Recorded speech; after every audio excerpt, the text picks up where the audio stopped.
17 Durango doesn't want to start. I think they changed the auxiliary battery. There's no power to the fuse box, and what I did, I jumped this and I jumped the battery, and it starts now.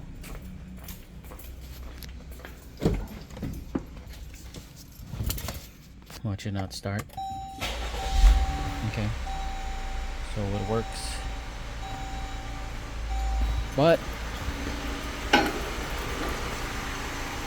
if I remove jumper cables from this, then it dies. So it's got I think it's gonna be this fuse, not a fuse, yeah, it's 150 amp fuse. That is bad. I get power here but nothing here. I'm not sure if this one's the 150 fuse or this one.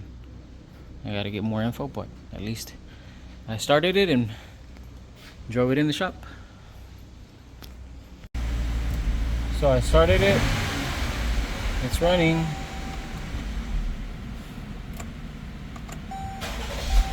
It starts, and I found the fuse, the blown fuse. This is the 151 amp fuse, and I just moved it to this one that's it was empty.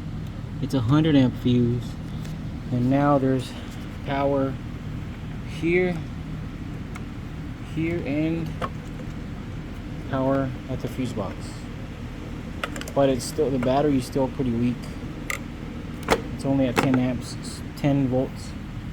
So it's still gonna need a battery and this 150 amp fuse box.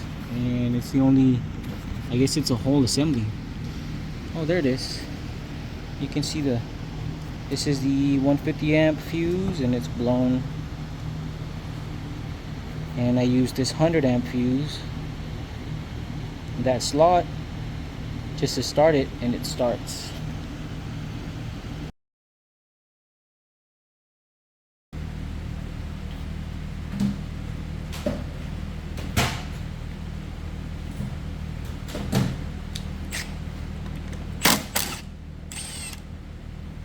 $13mm. Remove these cables. This is the battery positive, so this is hot at all times.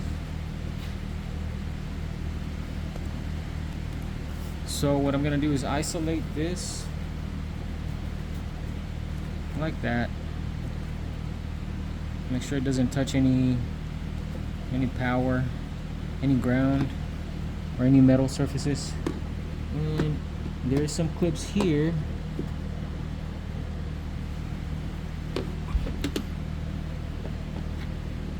Some clips here that you gotta take off. And then one on the bottom. No, there's two on the top.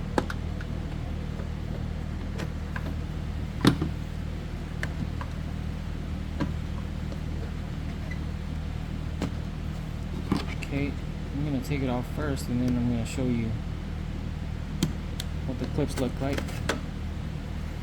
So these clips, you just push them in and it pops out. These two in and pops out. These two, and this one is just like a resting thing. And then there's these two that you gotta push in to slide this out. Then you have to remove whatever wires are connected to the fuse, to this fuse block. I think I should put a rag over that.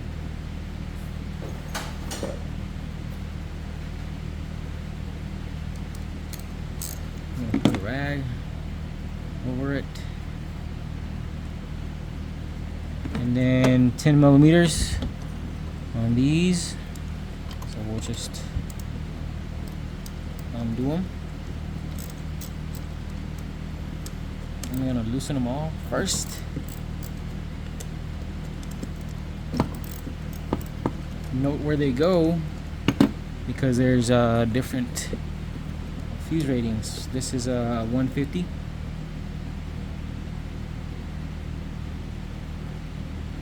I think that looks a little better. So once I loosened those nuts, I used the socket and grab the nuts. Make sure that you know where these leads are going. So this one is going to the 100 amp, this one is going to the, well, this one is supposed to go to the 150, but it's blown, and this is going to the 30 amp. So let's take these off.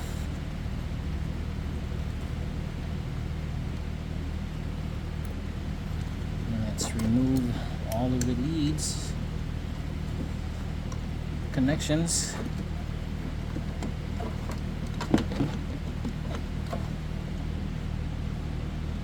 Okay, so this one is going to be the 30, this one is going to be the 100, and this one's going to be the 150. Oh, it just fell. And the reason I'm changing it is because of this. This fuse is blown, this one's good. See that gap right there? It's blown, and that's why you're not getting any power to your fuse box. This is the new one, no gap here on the 150. So let's put them all back together. This is the 150. Put it in there.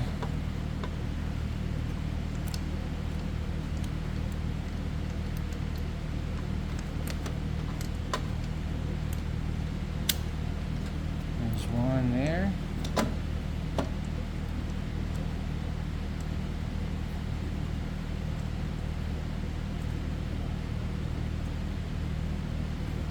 Let's do the 100 now. Oh, it lined up perfectly by itself.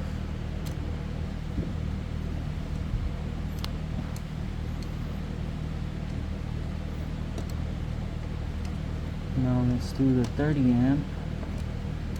Can't see it there.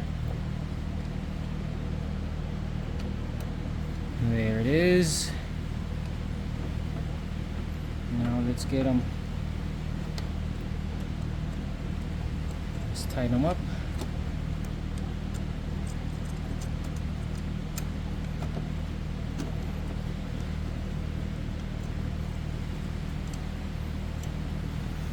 Okay.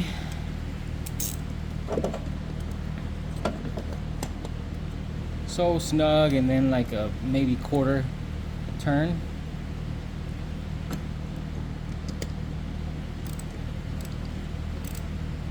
Snug, and then about a quarter turn.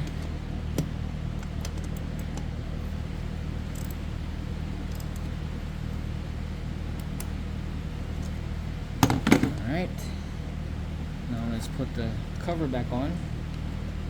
Does it go like this? No, it goes the other way, like this. Slide it in.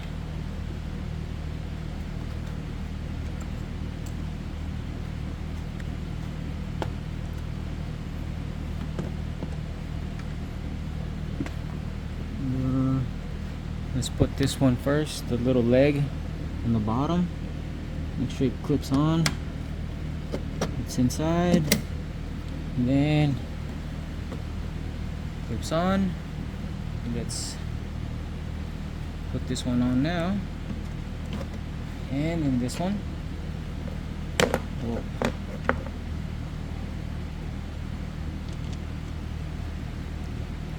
This.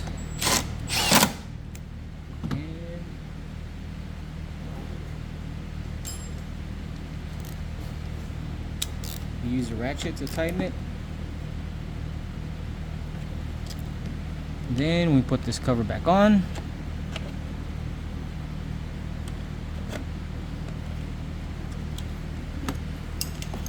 And let's start it.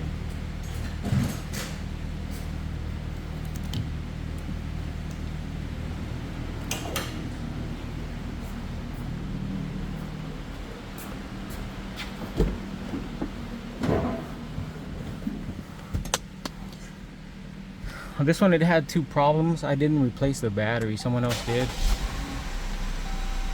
Alright. So it had a bad battery and that fuse was blown.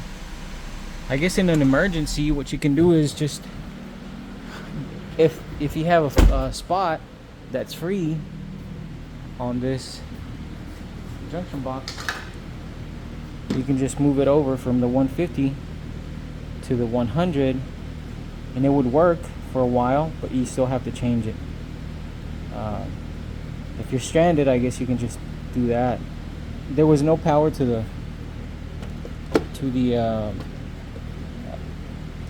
fuse box, nothing, and this was the problem.